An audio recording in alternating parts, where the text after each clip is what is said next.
Afternoon बच्चों। आज पढ़ाएंगे आपको डीडी का थर्ड पेपर आपका है सिलाई के सिद्धांत भाग 1। सिलाई के सिद्धांत में हम आपको पढ़ाएंगे सामान्य तथा असामान्य व्यक्तियों की नाप। आपका लेसन का नाम है सामान्य तथा असामान्य व्यक्तियों की नाप। शारीरिक विकास तथा आयु। मानव शरीर के विकास का ज्ञान प्राप्त करने के लिए मानव शरीर की जांच निम्नलिखित भागों में बांटकर कर सकते हैं। सिर, धड़, हाथ, पैर। तो आपका सिर के बारे में, सिर संपूर्ण शरीर का केंद्र है। इसको हम शरीर का ताज भी कहते हैं। टोपी बनाने के लिए सिर का नाप लेना पड़ता है। धड़, सिर तथा सीट के मध्य का भाग धड़ कहलाता है, या यूं कहिए कि गले से कमर तक का भाग धड़ कहलाता है। धड़ के अंतर्गत रीढ़, कंधा, गला आदि बनाने के लिए नाप ली जाती है। चेस्ट ब्लाउज का नाप के लिए चेस्ट का नाप लेते हैं।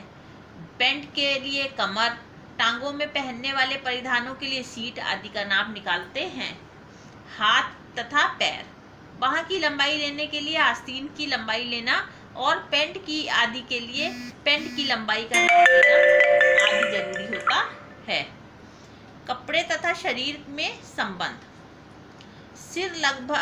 सिर आगे की ओर झुका हुआ, कुछ लोगों का सिर आगे की ओर झुका हुआ होता है, कुछ लोगों का सिर पीछे की ओर झुका होता है। चुस्त परंतु नजरें सामने की ओर ना होकर भूमि की ओर झुकी रहती हैं। चेहरा निस्तेज परंतु नजरें ऊपर की ओर उठी रहती हैं। कपड़े के तथा शरीर के संबंध। मोटे पेट वाला व्यक्ति, इस प्रकार के व्यक्ति का पेट बाहर होता है, तोंद वाला व्यक्ति कहलाता है। साधारण व्यक्ति साधारणतः पेट बाहर को होता है। देखने में मोटा व्यक्ति सीधा नहीं खड़ा हो सकता। देखने में शूरवीर, बहादुर तथा सीधा खड़ा होता है। ऐसा व्यक्ति कंधे पीछे होते हैं, देखने में कद छोटा लगता है। कुबड़ापन, पीठ बाहर की ओर उभरी होती है, मानव कुबड़ा होता है। व्यक्ति का शरीर गर्दन से कमर तक आधे चंद्रमा की तरह मुड़ जाता है। हिंदी में इसको कुबड़ापन कहते हैं, जबकि अंग्रेजी में हम बैक फिगर कहते हैं। उभरी पीठ पफ आस्तीन की भांति उभरी हुई होती है। छाती की चौड़ाई कम होती है। ये सब असामान्य व्यक्तियों के नाप अलग होते हैं। इसमें छोटी गर्दन वाला, इसमें छोटी और सीधे तथा चौड़े होते हैं कंधे। इनमें गर्दन छोटी होती है। इनके कंधे स्क्वायर शोल्डर कहलाते हैं। कंधे की चौड़ाई अधिक और कॉलर कम होना चाहिए। इस प्रकार की महिलाओं को नेक कॉलर नहीं लगाना चाहिए। पतली कमर, इस प्रकार के पुरुष और स्त्री की कमर शरीर के अनुपात से कम होती है। छोटा शरीर का नाप छोटा होता है। लंबा शरीर, इस प्रकार की शरीर लंबा परंतु छोटी टांग वाला होता है। टांगों का ऊपरी भाग बॉडी कहलाता है।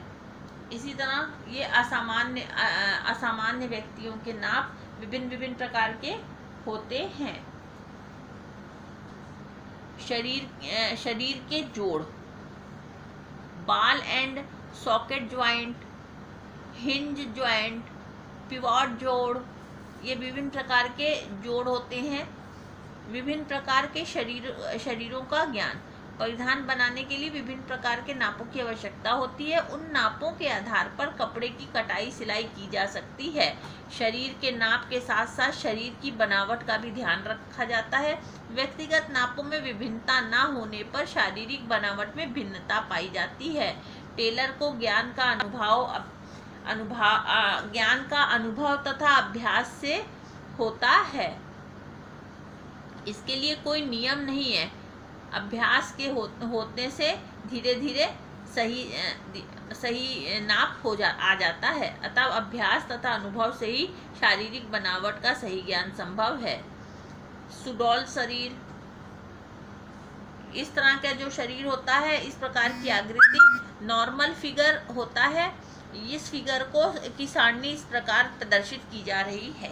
जैसे चेस्ट 36 पुरुष की, और स्त्री की चेस्ट 36, कमर 32, और स्त्री की कमर हो गई 28, सीट 38 और स्त्री की सीट हो गई 40।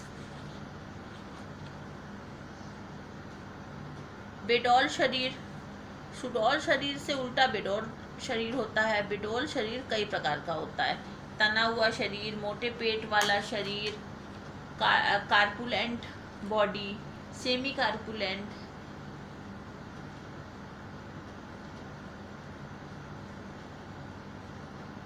Sloping shoulder, short and stout, tall and thin, कई तरह के फिगर होते हैं, उस प्रकार अलग अलग नाम होती है। साधारण व्यक्ति का शरीर नॉर्मल शरीर होता है। इस प्रकार के मनुष्य के कंधे सामान्य होते हैं। झुका हुआ कंधा व झुका हुआ शरीर, इसमें शरीर का आगे की ओर झुका होता है शरीर, ठीक अधिक उभार के कारण व्यक्ति का कुबड़ निकल जाता है जो दिखाई देता है। प्रधान कटिंग के समय ऐसे व्यक्ति के विशेष रूप से छाती का नाप ठीक तरह से लेना चाहिए। कटिंग करते समय मुड्ढे की निचली कुछ ज़्यादा रखनी चाहिए। कॉलर चौड़ाई कुछ अधिक होनी चाहिए। सिलाई कच्ची सिलाई करके ट्रायल के पश्चात ही पक्की सिलाई करनी चाहिए। इसी प्रकार ऊंचा कंधे वाले के शरीर का नाप अलग ढंग से लेते हैं। मोटे पेट वाले व्यक्ति अलग ढंग से होता है। राउंड शोल्डर गोलाई में होने के वाले कंधे राउंड शोल्डर कहलाते हैं। भारी कूल्हा, ऐसे व्यक्तियों की हिप भारी होती है तथा पेट बाहर निकला हुआ होता है। महिला की कमीज सिलते हुए हिप पर झोल देंगे और आगे की ओर खींचना पड़ेगा। कटिंग करते समय हिप में कमीज थोड़ी ढीली रखनी चाहिए। सीधा कूल्हा, इस प्रकार में आगे का भाग निकला हुआ होता है। महिला की कमीज में आगे हल्का झोल देना पड़ता है। कपड़ा काटते समय हिप बाहर निकालने के स्थान पर अंदर करनी चाहिए। कामनी टांगे, इस प्रकार के व्यक्ति घुटने के बाहर को निकले हुए होते हैं। पैंट में घुटने की जगह आगे का भाग चौड़ा रखना पड़ता है, इससे पैंट में क्रीज लाइन ठीक से बैठे। समतल छाती, ब्लाउज या कमीज में केवल सामने की ओर से ही डॉट लगानी चाहिए। आगे की ओर की गहराई कम रखनी चाहिए जबकि पीछे की गहराई अधिक रखनी चाहिए। कबूतर समान छोटी छाती, इसमें छाती कबूतर की तरह होती है। इस प्रकार की व्यक्तियों की शर्ट में छाती की गोलाई पीठ से कम होती है। इसी तरह सामान्य और असामान्य व्यक्तियों का नाप अलग अलग हिसाब से लिया जाता है। आपके इस लेसन में नाप के बारे में है, कुछ क्वेश्चंस हम देते हैं, लिख के आप हमें कल दिखाइएगा। जिसमें सबसे पहला क्वेश्चन आपका है, मनुष्य की आकृतियाँ कितने प्रकार की होती हैं? कबूतर सी छाती का अर्थ स्पष्ट कीजिए। कुबड़ वाले व्यक्ति का नाप लेते समय किन किन बातों का ध्यान रखना चाहिए?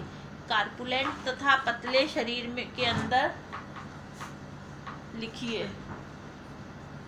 दोनों में अंतर लिखिए। झुके कंधे से क्या समझती हैं?